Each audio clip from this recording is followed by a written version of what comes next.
ફરતી કોઈથી વેગા વચ્ચે નવો રોડ તો બન્યો, પરંતુ માર્કિંગ ભૂલાઈ ગયું છે.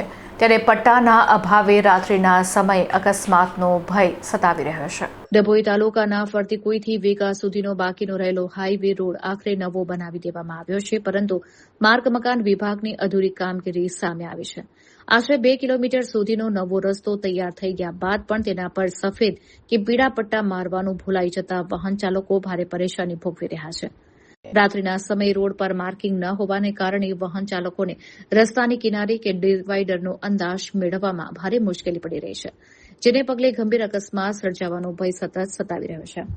ઉલ્લેખનીય છે કે આ માર્ગ ડભોઈ વડોદરા હાઈવેને જોડવાની સાથે વિશ્વવિખ્યાત સ્ટેચ્યુ ઓફ યુનિટી તરફ જતો મુખ્ય રસ્તો છે.